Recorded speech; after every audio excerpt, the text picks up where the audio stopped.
Lagi rame banget orang ngebahas kalau misalnya pajak naik dari 11% ke 12%, itu kenaikannya bukan 1%, tapi 9%. Hah, kok bisa? Sini aku jelasin. Oke, misal harga barang 100.000, terus pajaknya 11%. Artinya, pajak yang harus kita bayar 11.000 rupiah. Nah, kalau misal pajaknya jadi 12%, maka pajak yang harus kita bayar adalah 12.000. Nah, dari 11.000 ke 12.000, naiknya adalah tambah 1.000 rupiah. Lah kan naik 1.000, berarti kan cuma naik 1% dari 100.000. Benar. Kalau kita lihat dari harga total, itu naiknya 1%. Tapi sebenarnya harga barang itu kan tetap. Yang berubah itu pajaknya. Jadi, kalau kita mau ngitung perubahan pajak, kita cuma boleh fokus ke pajaknya. Jadi kalau kita fokus ke pajaknya, berarti 1.000 itu naik dari 11.000 ke 12.000. Nah, berarti kita mau ngitung 1.000 itu berapa persen dari 11.000. Jadi, 1.000 dibagi 11.000 dikali 100%. Jadi ini adalah 100 per 11%. Nah itu kalau dihitung sekitar 9,09% atau dibulatkan 9%. Assalamualaikum warahmatullahi wabarakatuh. Waalaikumsalam warahmatullahi wabarakatuh. Pemirsa, kita jumpa di ruang tayang dibacain berita bersama Bung Kameramen, satu sosok jurnalis yang prospektus untuk masa-masa depan Indonesia Berkah 2045. Bung Kameramen akan menjadi bagian daripada jurnalis kawakan. Silakan Bung Kameramen. Amin, amin. Doa yang baik harus kita aminkan. Nah, Bu Alfian, ini PPN 12% nampaknya Bu Alfian wajib ya. Pasti atau kemungkinan akan dipaksakan naik, Bu Alfian. Nah, terima kasih Bu Alfian. Alhamdulillah kita bisa syuting hari ini. Lanjut, kita hari ini akan membahas tentang pajak, Bu Alfian. Nah, kenaikan pajak atau PPN lah ya, 12% ini dimunculkan dengan framing untuk kalangan atas, Bu Alfian, katanya. Jadi bahasanya itu hal-hal ini yang premium kena pajak. Hal-hal ini yang premium kena pajak. Beras yang premium kena pajak. Jadi masyarakat makannya nasi murah aja atau beras murah aja, kira-kira kan gitu. Nah, tapi Bu Alfian, di sesi awal ini saya Bu Alfian, mendapatkan sedikit narasi yang bagus di sosial media. Kita mendapatkan oksigen dari Allah. Kita mendapatkan air dan macam-macam dari Allah. Allah hanya mewajibkan kita untuk zakat 2,5%, Bu Alfian. Itu juga kondisinya kalau kita tidak mampu tidak perlu bayar zakat. Nah, negara atau presiden nggak ngasih apa-apa ke kita disuruh bayar pajak 12%, Bu Alfian. Ini kan lagi-lagi yang tadi saya sampaikan, casingnya seolah-olah untuk orang atas, tapi kan sampai ke bawah akhirnya akan kena. Respon awalnya silakan, Bu Alfian. Di negara-negara yang sudah settle kepemimpinan dan pengelolaan manajemen kenegaraannya, pajak yang tinggi itu relatif memang cukup memberatkan, tetapi masyarakat mendapatkan kemudahan segala-galanya. Dia mudah untuk dapat air bersih, mudah dengan transportasi umum yang aman, nyaman, cepat, dan praktis. Dia bisa sekolah gratis dari SD sampai tamat S3. Dia bisa masuk ruang perawatan rumah sakit VVIP sebagai masyarakat biasa. Jadi ini jadi persoalan serius. Ketika pajak ditinggikan tidak diiringi dengan pelayanan yang memberikan penenangan, penyamanan segala macam. Dari saya yang jelas ini sudah sampai kepada bentuk kita sekarang justru dijajah dan dipalak oleh pengelola negara sendiri.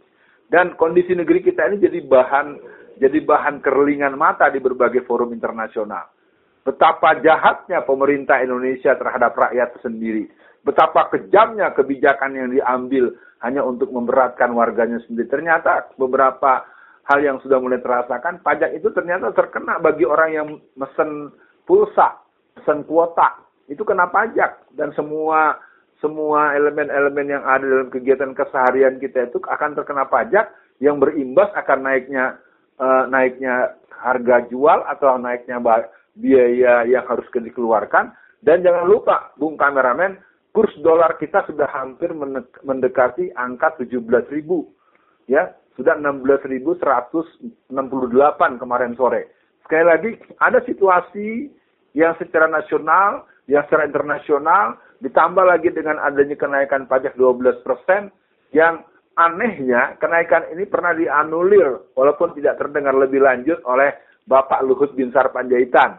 Jadi yang satu akan mengumumkan, yang satu bilang akan tidak jadi. Nah ini juga jadi persoalan, dan saya pikir artinya kita akan mengatakan, apa nggak kasihan ente yang berbuat, rakyat yang disuruh memberikan setoran. Kan pajak itu kan beda dengan zakat, Bung Kameramen. Kalau zakat itu dari rakyat untuk pengelolaan negara untuk rakyat. Betul. Kalau pajak dari rakyat untuk bikin orang korupsi. Itu dulu aja Pak, nggak usah naikin pajak Bu Sri Mulyani, itu ditangkap dulu, duitnya ambil dulu semua. Ayo yang korupsi ditangkep-tangkepin, diambil duitnya, pulangin, selesai. Nggak perlu maksa masyarakat untuk, ayo kan dapatnya juga Bung Kameramen kalau mau tahu, dari pajak itu dapatnya cuma puluhan triliun per tahunnya minimal.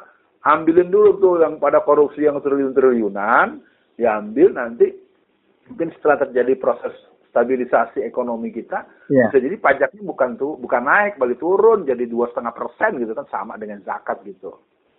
Iya, Bung Alfian, maksudnya bukan saya menyamakan zakat dengan pajak, tapi Allah yang menciptakan kita, yang memberikan kita segala kenikmatan, ngasih kita kewajiban untuk bayar-bayar itu kan untuk sesama juga, untuk agama juga. 2,5% dan itu kalau kita sanggup, Bung Alfian. Nah ini kita dikasihnya fufu fafa, suruh 12%, Bung Alfian. Benar yang Bung Alfian sampaikan tadi bahwa timbal baliknya apa buat masyarakat? Pupuk makin susah dibawa. Macam-macam lah ya kita menghadapinya. Dan pupuk nggak boleh bikin sendiri lagi kan, keterlaluan. Dan bikin sendiri nggak boleh, harus belinya mahal, susah lagi karena barangnya nggak ada. Dan kata kuncinya Bung Alfian, zakat 2,5% halal Bung Alfian. Lalu kalau pajak 12% haram. Nah ini kan aneh nih Bung Alfian. Kita dipaksa untuk membayar hal haram dan penggerakan negara kita proses ke depannya menggunakan duit-duit haram. Jadi mungkin untuk akhir sesi kali ini Bung Alfian, betul Bung Alfian sampaikan Luhut pernah ngoceh 12% itu bagusnya tidak dilanjutkan atau ditunda Bung Alfian. Nah mungkin ditunda itu maksudnya saatnya 2025 awal itu dimulai. Untuk closingnya Bung Alfian, apakah perlu masyarakat untuk memboikot tidak bayar pajak atau stop bayar pajak? Untuk closingnya silakan Bung Alfian. Ya yang jelas kalau menurut hemat saya, kita juga sebaiknya tidak bersikap reaktif ya. Berikan dulu pemahaman, dan saya pikirnya juga tugas para ulama, tugas para ilmuwan, dan juga pada anggota DPR, lu jangan pada diem aja. Masa jadinya Alfian Tanjung yang ngoceh-ngoceh beginian. Kalian harus bicara secara terbuka. Kalian kan juga punya kesempatan, punya akses dibicara di media mainstream.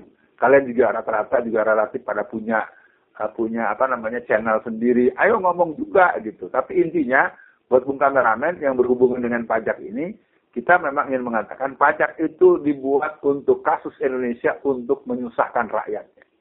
Berbeda dengan negara-negara sekuler, negara-negara apa, mereka akan dipersoalkan oleh masyarakatnya. Kami ini bayar pajak mahal.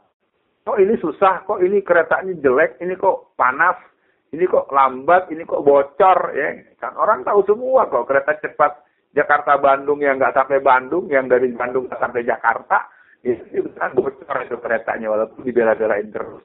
Jadi intinya, pajak ini adalah sebuah tindakan atas pengelolaan negara yang tidak mampu melakukan keseimbangan moneter, keseimbangan pengelolaan keuangan, dan kemampuan bahwa negara kita memang sudah sampai kepada ambang kerusakan moral dalam konteks korupsi dan kerusakan cara berpikir untuk sayang pada rakyatnya.